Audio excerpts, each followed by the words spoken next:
Olá, pessoal! Nesse vídeo, a gente inicia o módulo 3, que é sobre suavização de imagens. A gente já está aqui com o nosso programa aberto, vamos navegar até o nosso banco de imagens e vamos abrir aqui o primeiro programinha do módulo 3, que é o filtro por média. A gente começa aqui o programa com os nossos comandos já conhecidos para limpar as variáveis da memória, fechar as figuras abertas e limpar a tela, além de carregar o pacote de imagens. Então já vamos executar ele aqui. Vamos utilizar para isso, vamos reproduzir esse exemplo aqui da apostila com a figura da borboleta, ó, com essa fotografia aqui.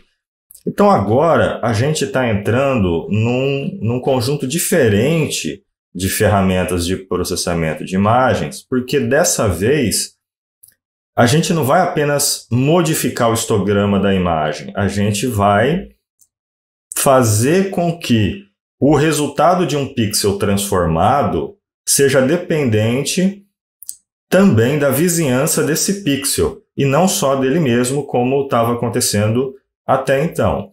Aqui a gente tem um exemplo, né, de uma máscara de média com tamanho 3x3. Então essa máscara ela vai passear, vai ser transladada sobre todas as linhas e colunas da nossa imagem, e em cada posição dessa máscara a gente toma a média, o valor médio, e insere na imagem de saída esse valor médio aqui como sendo resultado. É claro que o valor aqui, como a gente tem uma imagem digital, a gente sabe que uma imagem digital é uma matriz de números inteiros e a gente quer como saída uma nova imagem digital. Então, portanto, esse resultado ele é arredondado para o inteiro mais próximo, né? Então, essa máscara começa no canto superior esquerdo e ela vem primeiro sendo transladada pelas colunas até encontrar a última coluna. Em seguida, ela retorna e pula uma linha, passa para a linha seguinte, o processo é todo repetido até que a imagem tenha sido toda processada, tá bom? Vamos dar uma olhada lá então no nosso código lá no Octave. Então aqui a gente está lendo e fazendo a exibição da nossa figura. Vamos lá, clicando com o botão direito, executando seleção, F9. Temos aí a nossa figura original em tons de cinza, né? Uma figura monocromática. Agora, o próximo passo aqui é definir o tamanho do filtro que a gente vai usar. A gente vai começar aqui com o tamanho de filtro 3x3. Se a gente olhar lá no exemplo, tá? Vamos ver aqui os tamanhos que a gente usou aqui para processar as cenas, 7, 11 e 15. Mas vamos começar com o 3x3 mesmo. Então aqui, ó, a gente tem um tamanho de filtro que vai ser quadrado, né? 3 linhas por 3 colunas, e a gente vai utilizar duas funções reservadas aqui do Octave. A primeira é a F-Special. A F-Special tem a função de criar esse filtro aqui, esse filtro de média. Como que a gente sabe que é um filtro de média? Porque a gente está dando essa informação aqui, ó. Average é a média, a gente quer um filtro de média. E qual é o tamanho do filtro? N por N, N linhas, N colunas. Então, a nossa variável H vai receber esse filtro. Em seguida, a gente vai usar uma outra funçãozinha do pacote de imagens, que é a função IMFilter, que vai fazer o quê? Quem são os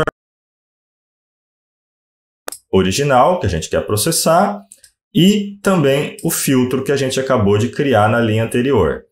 Esses outros dois parâmetros aqui, ó, que entram como argumento, significam o quê? O replicate significa que, para que a minha imagem não seja diminuída, né, se a gente lembrar, olhar lá na nossa apostila e perceber que o filtro de tamanho 3x3 ele vai deixar sempre as linhas e colunas mais externas da imagem sem poder ser processadas, né?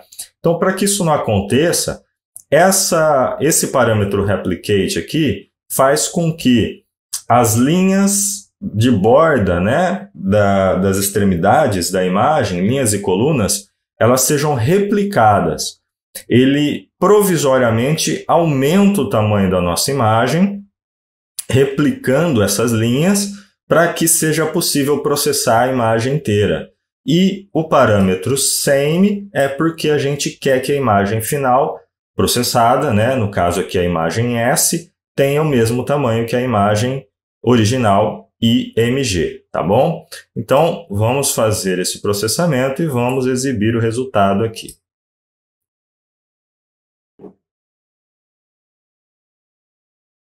O resultado está aqui. Como o nosso filtro é pequeno, a gente não consegue perceber muito bem aqui o resultado dessa suavização, né? Então, vamos aumentar esse filtro aqui. Vamos colocar aqui um tamanho, ó, 15 por 15, tá? E vamos repetir esse processamento aqui, clicando com o botão direito, executando F9. Olha lá. Então, a gente percebe que o borramento faz com que a gente perca, né, a definição de borda, a definição dessas áreas de transição aqui. Vamos voltar aqui ao nosso programa, porque agora a gente vai, de propósito, colocar ruídos nessa imagem. A gente vai usar para isso a função IMNoise. E a gente vai passar como argumento a imagem que a gente quer corromper com ruído e o tipo de ruído, que é o ruído chamado Salt and Pepper, que é o ruído sal e pimenta. São aqueles pontinhos claros e escuros na imagem. Eu estou dando um outro nome aqui para a minha imagem, eu estou chamando de MG2 Noise e vou mostrar aqui, vou exibir essa imagem também. Vamos dar uma olhada nela aqui, ó.